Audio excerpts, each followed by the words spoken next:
Hi, my name is Frank Ferrante, and I'm a landscape, seascape, oil painter and teacher. I'm here at the hub on Canal in Newport Beach, Florida, and I'm participating in the Virtual Artist series that we're doing.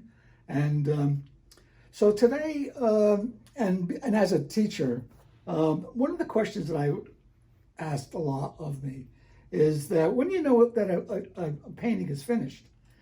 So I thought I would kind of lean on that question today and try to answer the question. And actually, I guess I'm the last person that we should ask that question to, because I come in here in the studio and I'm known to take the paintings off the wall and just attack them again. So, but I have a painting that I started some time ago, and I'm going to go in and I'm going to lighten my lights and darken my darks and see what happens. So basically what I have is I have a very, very rough composition. When I start, and I basically don't want to get involved with color initially. I'm a plein air painter. I'm outside painting. I've been painting for over 50 years outside. And I've been chasing the sun for all that time. So I've grown into a pretty fast painter. So basically what I want to do initially is I just want to grab some paint, and I always start with blue-gray, and I'll get into that in a minute. But I want to just grab some blue-gray paint, and I just want to quickly put in some composition. And then once that is in, and once my initial composition is established, then I'll go back and I'll add some color. So here's a composition. It's an old misty marsh scene, but I think there's a lot more that we could do to this. And so a lot of people are going to tell me that I ruined the painting, and then a lot of people are going to tell me that I enhanced the painting. So we'll see what happens, okay? So let me talk about blue-gray. I was very, very fortunate living in New Jersey to study with a master painter. His name was John Osborne at the Ridgewood Art Institute. And John's teacher's teacher is an old impressionist painter from the United States who went to Paris, France in the late 1880s and learned how to paint in the impressionistic style. And then after a couple of years, he came back and he taught at the Art Students League. And he developed this palette, which is called a prismatic palette. So you could Google prismatic palette of Frank Vincent DuMond, capital D-U, capital M-O-N-D, and learn more about the palette.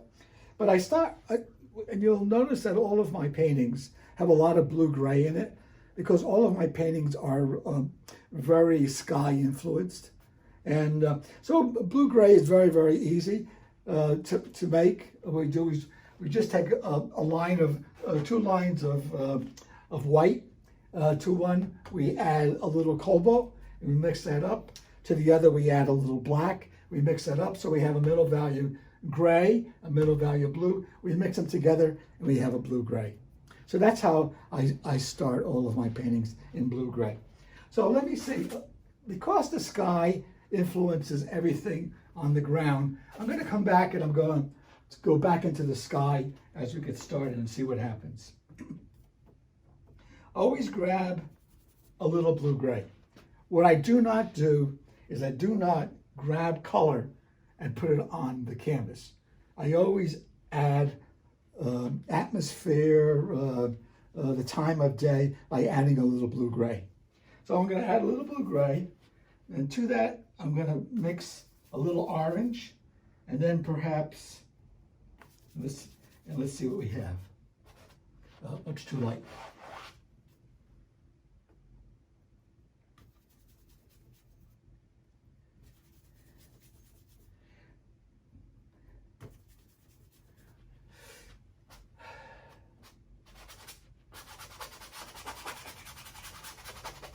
So what I want to do is I want to enhance my dark values and lighten my light values. So you see this overcast sky early in the morning, and what you have is you have this sun coming up through these clouds.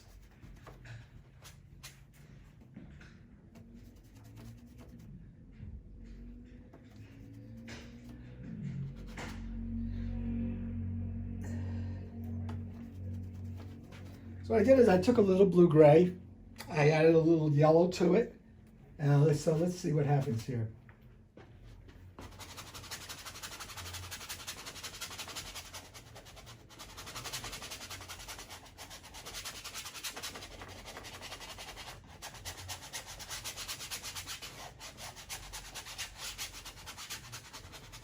Maybe I'll add just a little orange.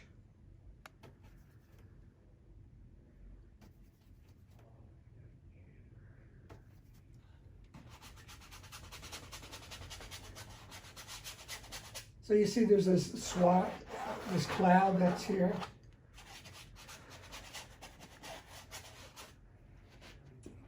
And maybe lighten it up just ever so slightly by adding a little light blue-gray. A little bit more.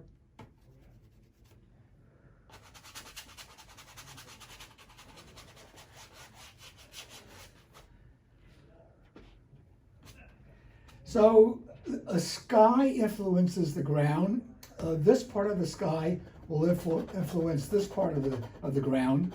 This part of the sky will influence this part of the ground, and this part will influence this part. So you have this here, this here, and this here.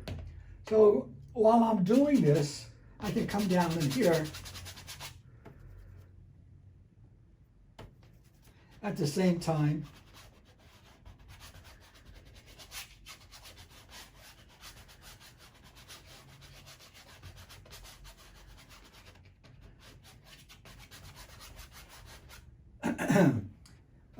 Here to here, maybe.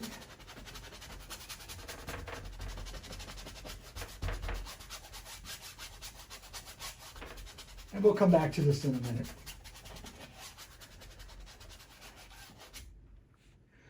Okay, so what I do often is I'll come in with some clear sky.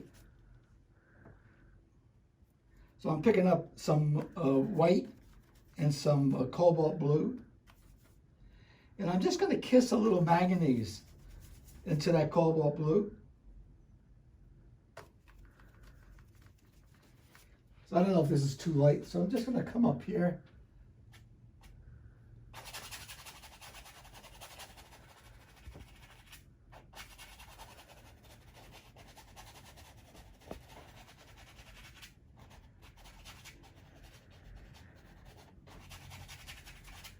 So this, I'm going to come down here.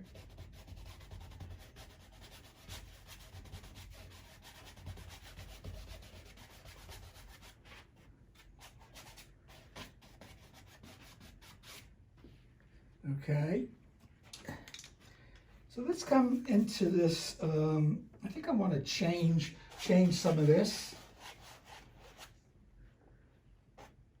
I'll come back to here in a moment. But I think what I want to do is perhaps move some of these trees back.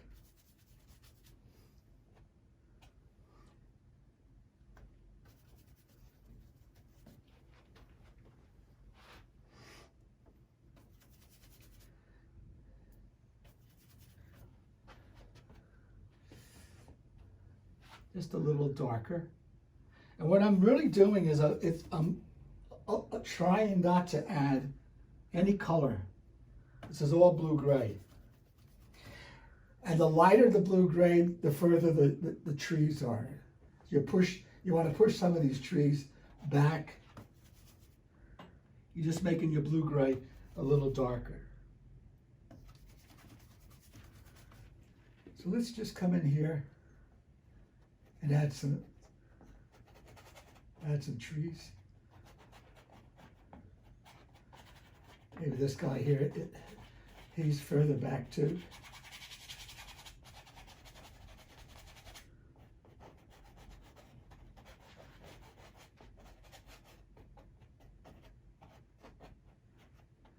maybe this one's just a little taller.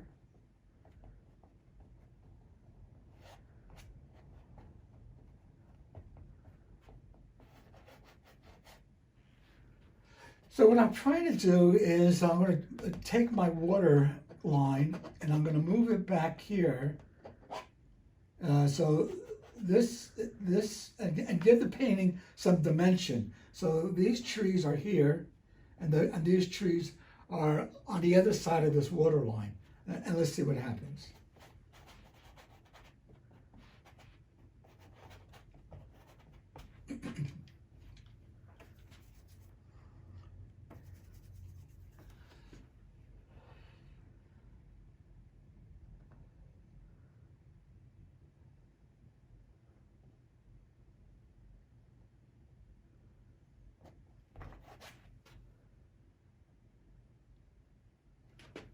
And maybe on this side too.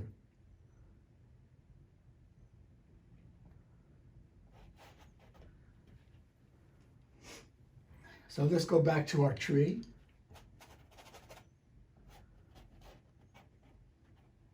Maybe this one is in front of this water line. So he'll be a little darker, and maybe I'll just add a little color to this tree here.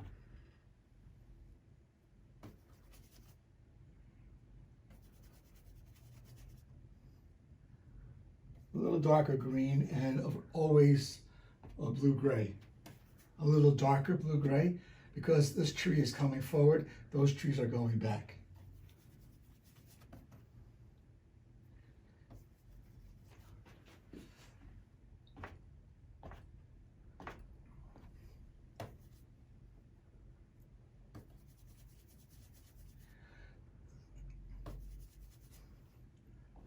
There we go.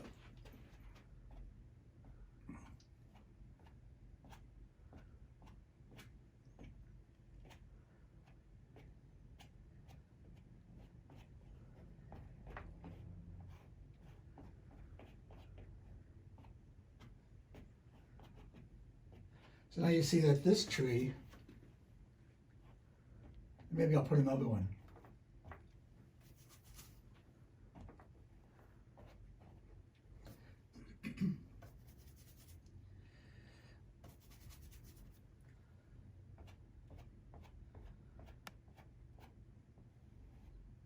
You have to always remember when you're painting outside, nothing is parallel and nothing is straight. So we want to make this nice and crooked. The crooked, the better. And of course, you have this tree trunk and the opposite in the water. You have this happening here. Okay. And because my light is here coming forward, this is your light source, and this is what you're painting. So when the light is right behind whatever you're painting, this is much, much darker. And as the sun comes up and illuminates more and more, this becomes lighter and lighter and lighter and lighter. But of course, what's happening left and right of this is you're kind of getting diffused light. But everything right in front of this is all in shadow. So this here is going to be my darkest part of my painting.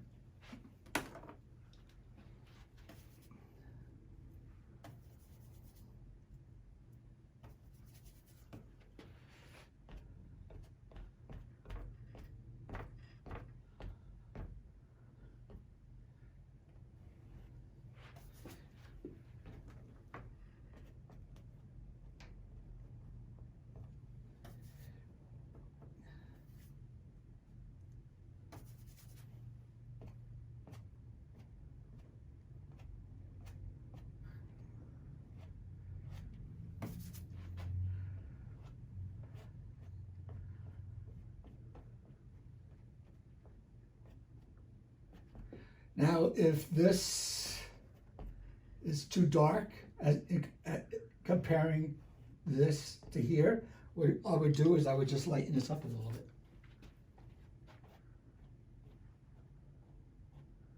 because I want this to be the darkest part of my painting. Okay. And then in the marsh, you'll see, you know, burnout stumps. So we'll throw a couple of those in.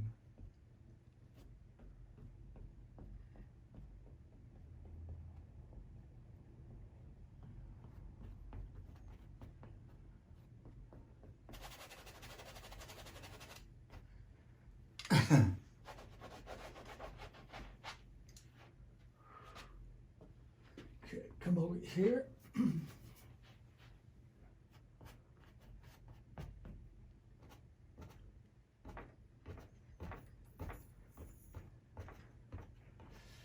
You don't want a meatball on a stick, so you don't want this to be perfectly round.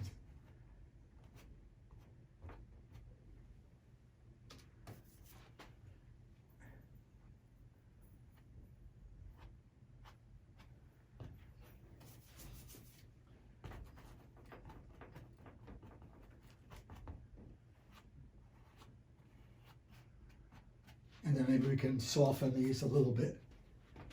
Not too much.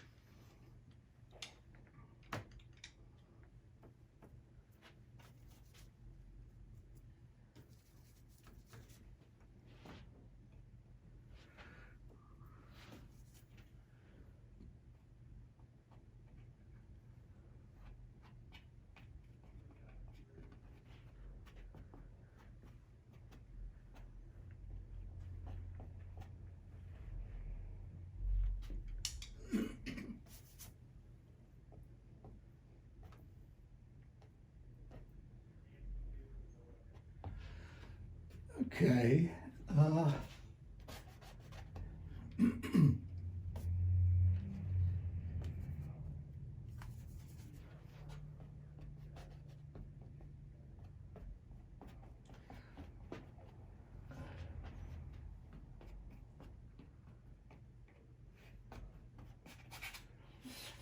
All right, so let's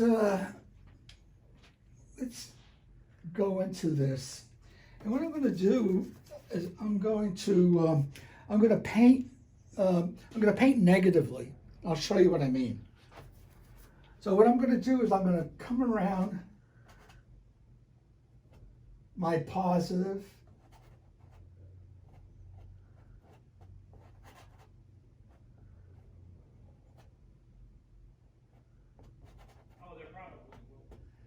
and by painting negatively, by painting the background, I'm able to go in and put some holes.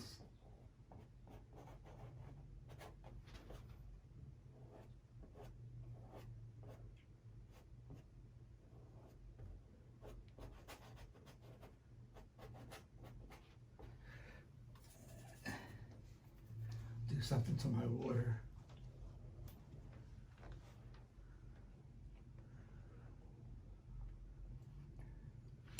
What's good a lot of times is you have an area like this, and then what you want to do is just come in and put something in front of it.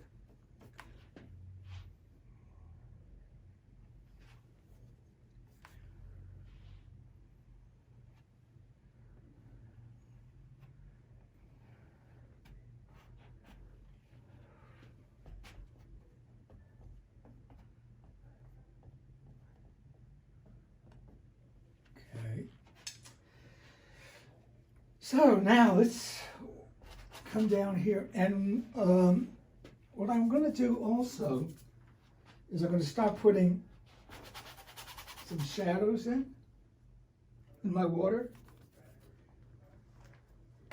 And any kind of water that's kind of just stagnant like this is I use all up and down vertical strokes.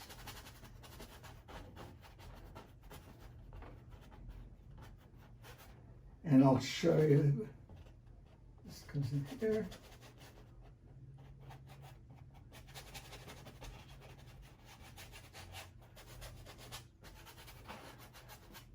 Now the way we put in some negative painting in here, we'll do the same thing here, negative.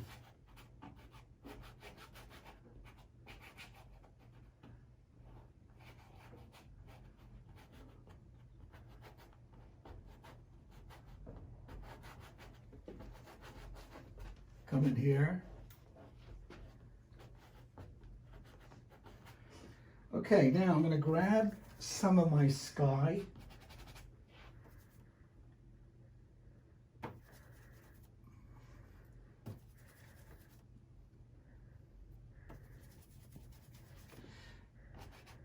That's good. And again, this is a little light blue-gray, some orange, and then just a little bit of alizarin. And I'm going to negatively put in my shadows.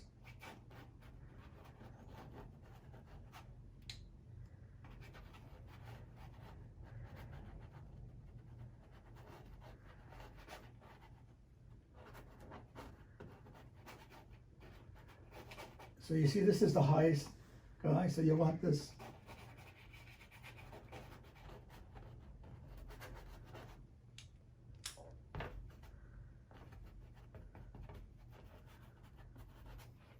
Same with this. So you have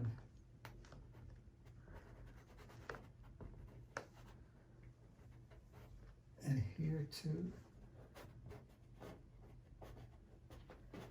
This guy here.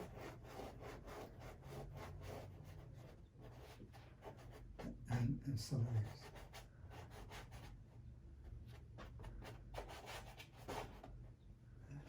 So this is the highest here, and then this.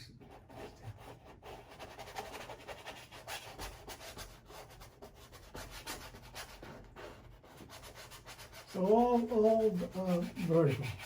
Everything is vertical.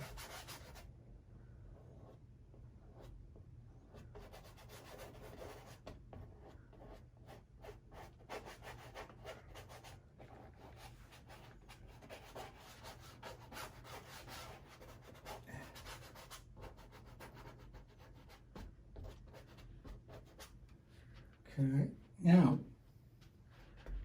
let's get up into this. I'm going to grab some white, little yellow light, and just a little yellow. I'm sorry, just a little orange.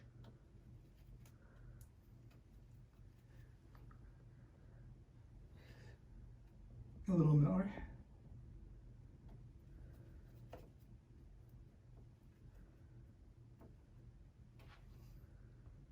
Yeah, that's good.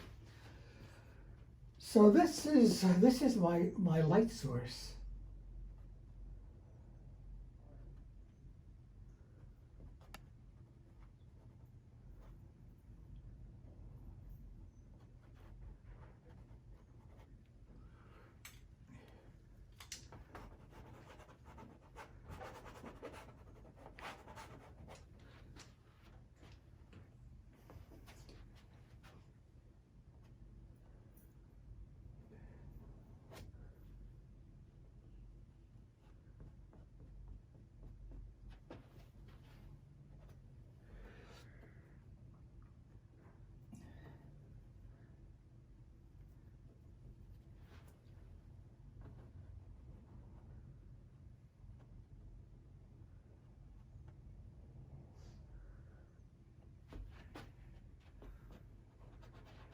And now negatively, try to bring some of that in here.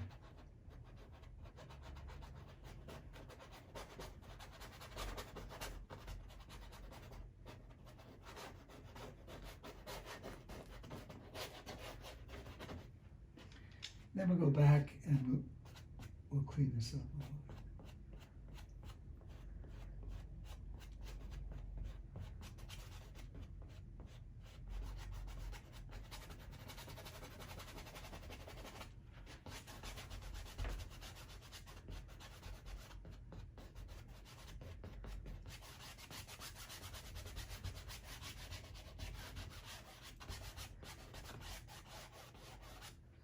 So we might have a little breeze. When I was outside and learning how to paint plein air, we would be outside, and then just a little breeze makes a big difference in the water. You know, just kind of distorts the. So let's just put a little breeze in the water.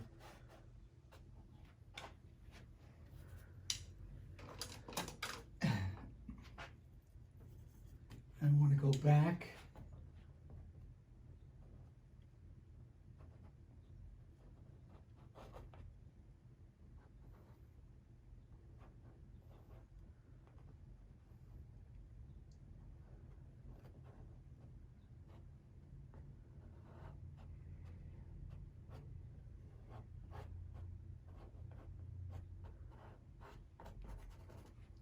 And we put just a little what's known as a water line. So a little cobalt, maybe just a little alizarin, make it a little purpley, and we'll get a water line in here. And this is the line where the water stops and the ground, the water stops here, then they have this ground happening.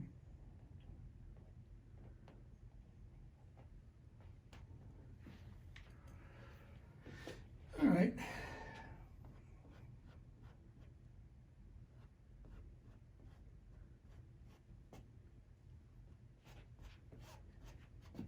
Okay, so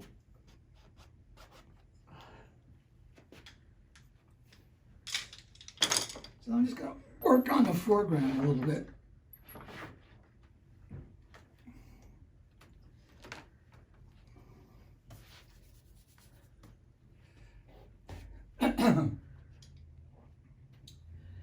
And I like to, the last painting, the third layer, the second layer, the third layer, I like to use a really soft, I guess it's probably a watercolor brush, but I have a whole bunch of different sizes. And what I do is I come in, I load up my brush,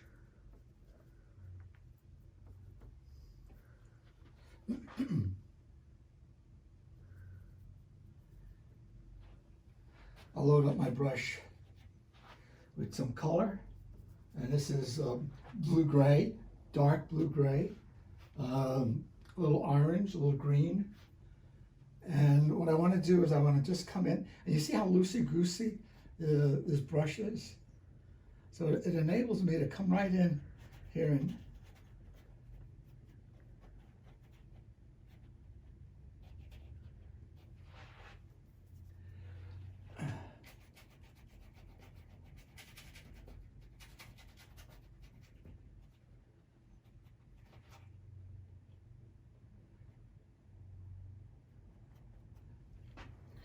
it's darker, darker here, more color, and as you go further and further, the color dissipates, and it is less and less color. So that's just like here, there'll be less color and more blue-gray.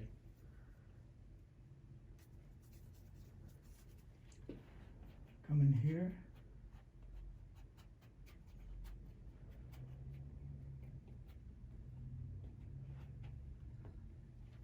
But you see how great this brush is.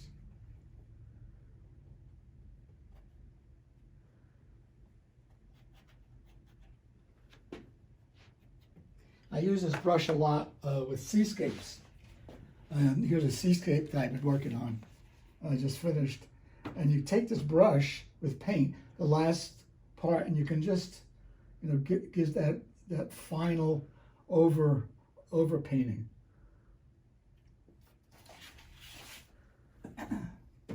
I'm a big fan of Frederick Wough, Frederick Judd, J-U-D-D, Wough, W-O-U-G-H.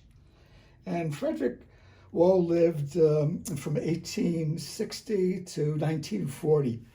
And he was a really fabulous seascape painter. In those days, they call it marine painting.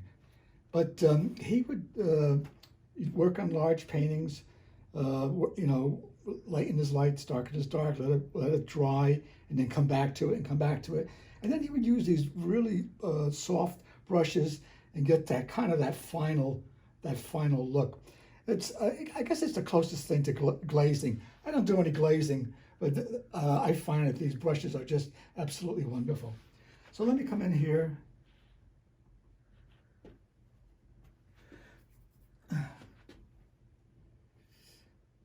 And this will probably need to be worked on again.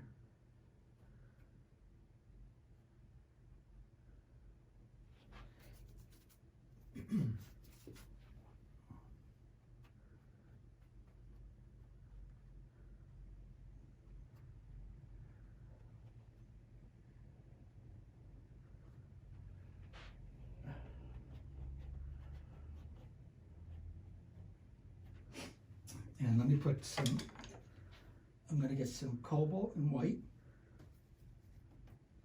Just a little alizarin. Going back to my purple now. Every time you hear a shadow, it's cobalt, it's alizarin. Just a little bit, just to make it a little purpley. And then get some of my water in here.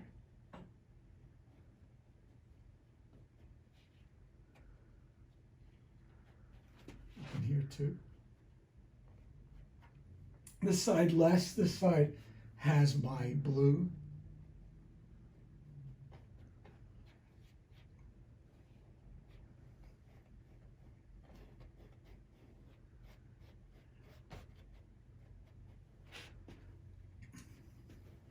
In fact, what I can do also is I can come in with some green. This is where the most color is. Most color is in here.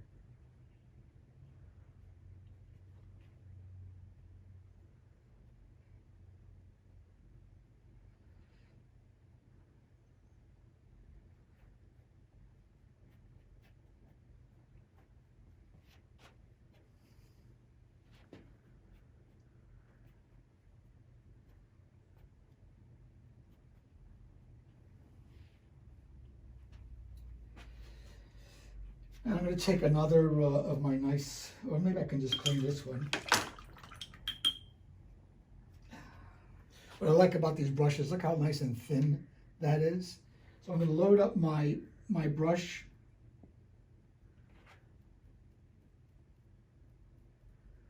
With a little middle value blue-gray and maybe a little cobalt. And then just come in here.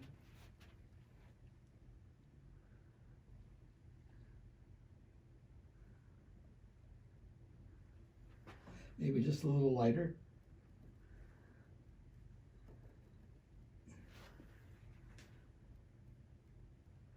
Nice thin line.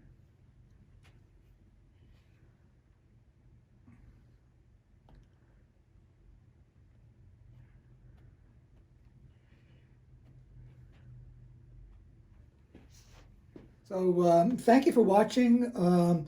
Perhaps next time I can come back and do a demo. We start from scratch, and maybe it could be a seascape. So thank you again.